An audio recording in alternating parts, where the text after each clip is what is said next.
Hello mga kapatid, biglang naputol yung live natin. So, hindi maganda yung signal. At kumusta po?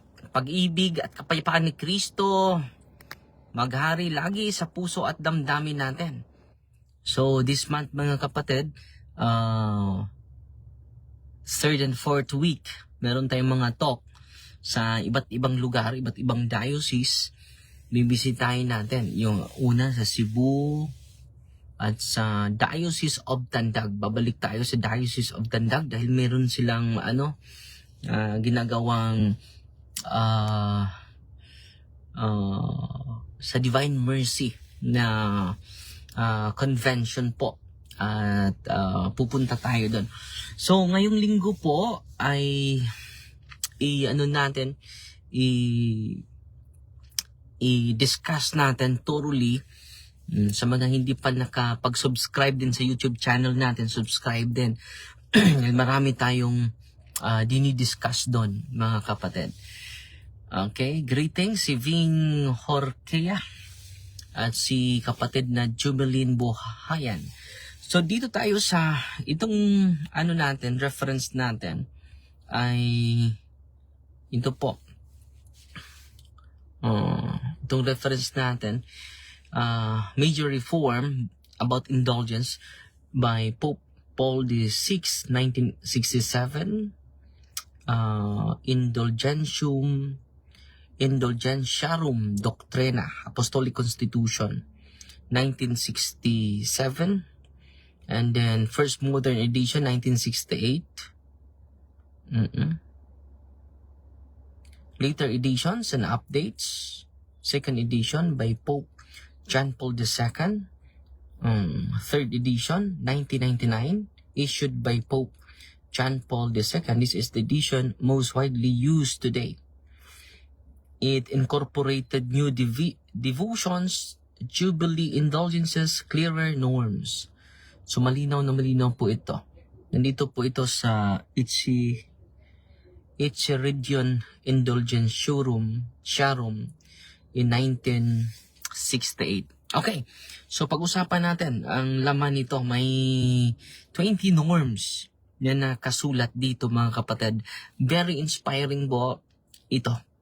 So una, dito tayo sa norm number 1 hanggang norm 3 po. Ito yung i-discuss ko ngayon at isi-share ko sa inyo lahat. Okay, norm number 1. So, norme de indulgentias. What an indulgence is? Ito yung definition of term. Dito tayo sa norm number 1. Ito yung definition of term.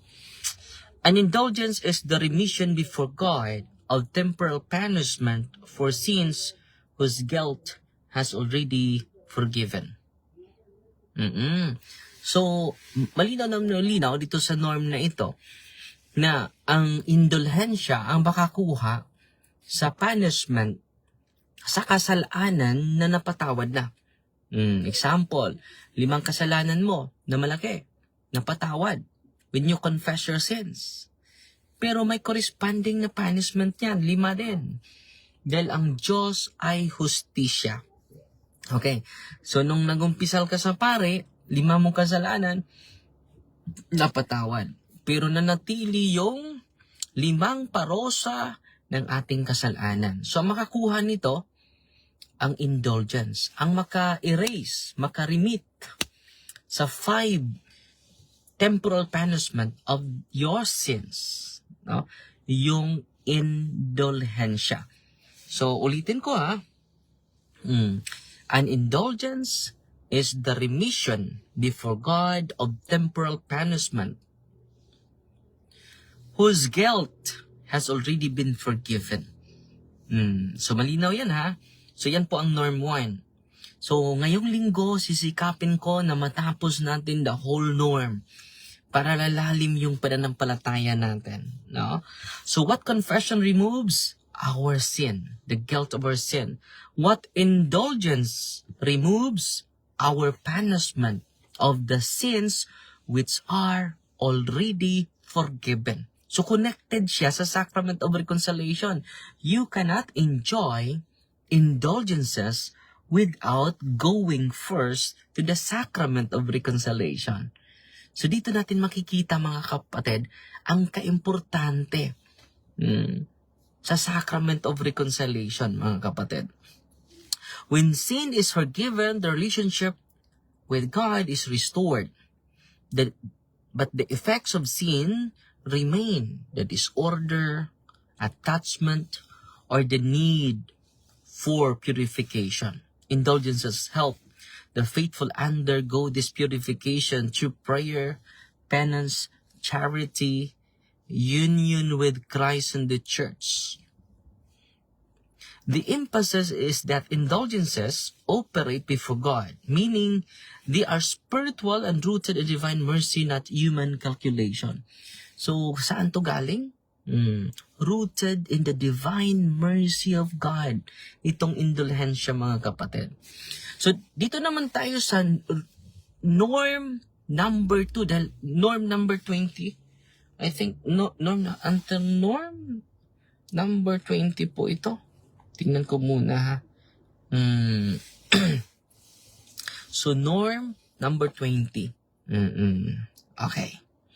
So, nandito na tayo sa norm number 2. The role of the church. Ito yung role ng simbahan. The church as the minister of redemption dispenses and applies the treasury of the merits of Christ and the saints. So, yung role ng simbahan, siya, una, minister of redemption. Sa yung pinagkatiwalaan ng Panginoon na magpatuloy sa kanyang gawa sa pagligtas nating lahat. No? Una, minister of redemption and dispenses the graces of God. No?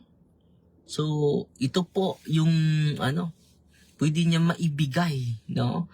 Yung mga merito, treasury of the merits of Christ, the merits of Christ, and the merits of the saints. No? Wow.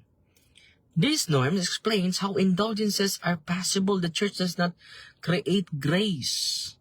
She distributes what Christ has won. So, ang simbahan hindi makakreate ng grasya. He distributed it because she received it from Jesus Christ. The treasury refers to the infinite merits of Christ. Yung infinite merits, yung infinite merits? Yung bunga sa kanyang mga ginawa, mga kapatid, infinite po yun. The purse and the merits of the Blessed Virgin Mary and the saints.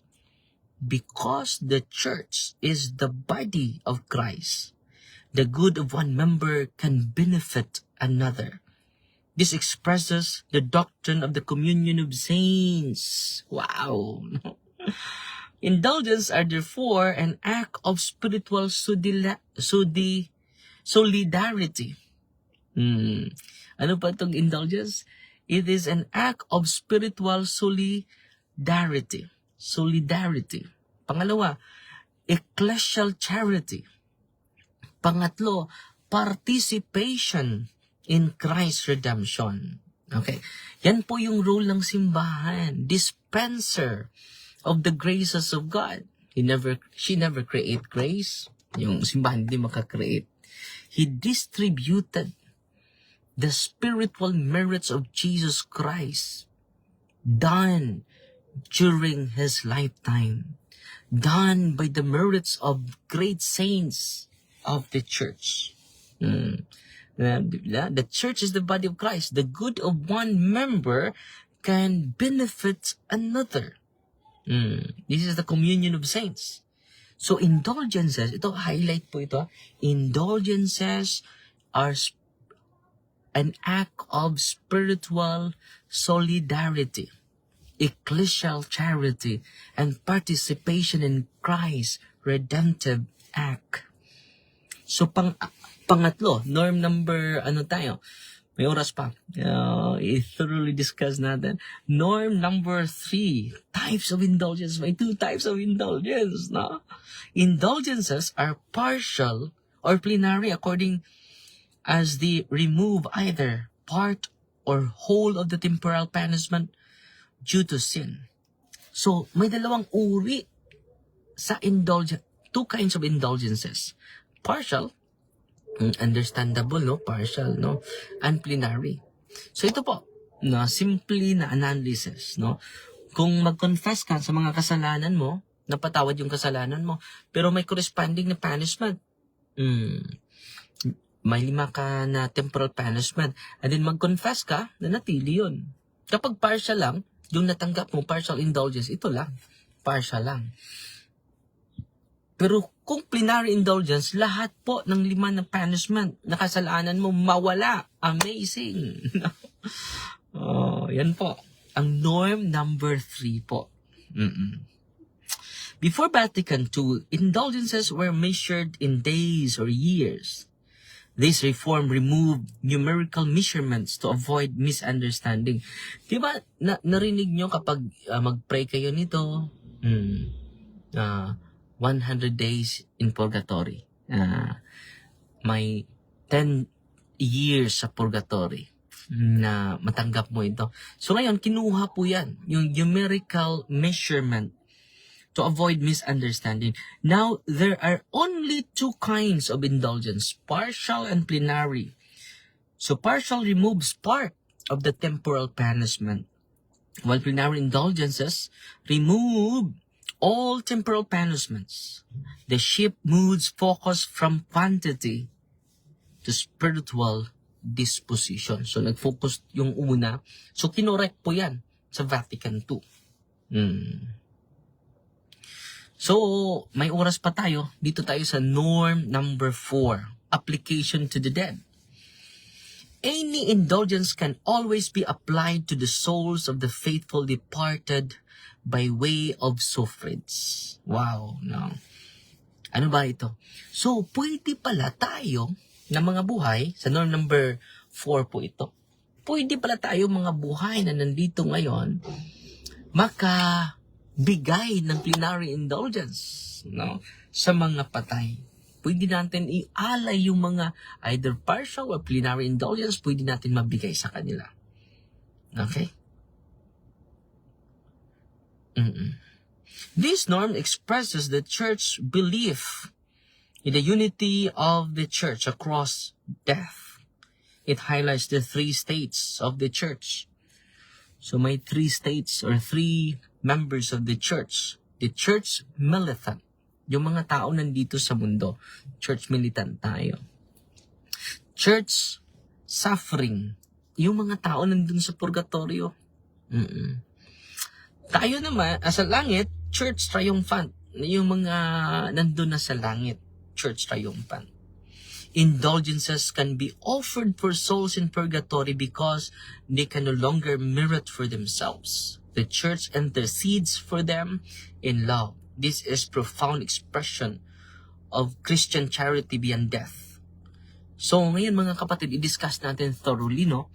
So, next, live, i-discuss natin 4, 5, and 6. 4, 5, and 6 na norm, no? So, 3 norms ang i-discuss natin every time mag-live tayo. So, sisikapin ko na matapos natin ito sa linggong ito. Sisikapin natin na matapos natin ito sa linggong ito para marami tayong matutulungan at marami tayong maakay, mga kapatid, at madagdagan yung kaalaman natin. At sisikapin natin na i-discuss natin in a simple way para maraming lalalim yung ating kaalaman patungkol sa indulgences. So, pasalamat lang ako kay nag-iisang star sender sa Antonia Rose. Salamat po. Nagpadala ng 500 stars. Salamat po. Greetings lang ako ni Chris Lutz Gutierrez Ching Bangos. Uy, Ate Ching Ching. No, regards mo ako kay brother, darling mo.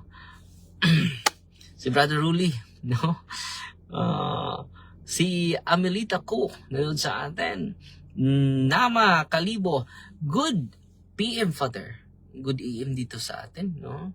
As lang unta ko nimo, about anang pari sa Lukban, Quezon nga nagpahiling og pari sa Misamis Oriental nagpanambal nga gipalukdo sa mga pasyente ang imahe ni Mama Mary sa Lourdes o ginapaligo sa sapa if nang subay ba kini sa Catholic faith.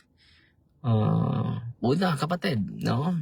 Dapat natin i-promote ang sacraments. Hindi tayo mag-create ng ating own sacramentals, mga kapatid. Okay. Daghang salamat sa imong mga langit nung pagtulunan, no? Anthony Rose, no? Pagtulunan na sa simbahan. So, Sister Antonia, mulong, Mark Nelson Di Pedro. So, Fight Maria, Tatax FD with a humble heart po. God bless.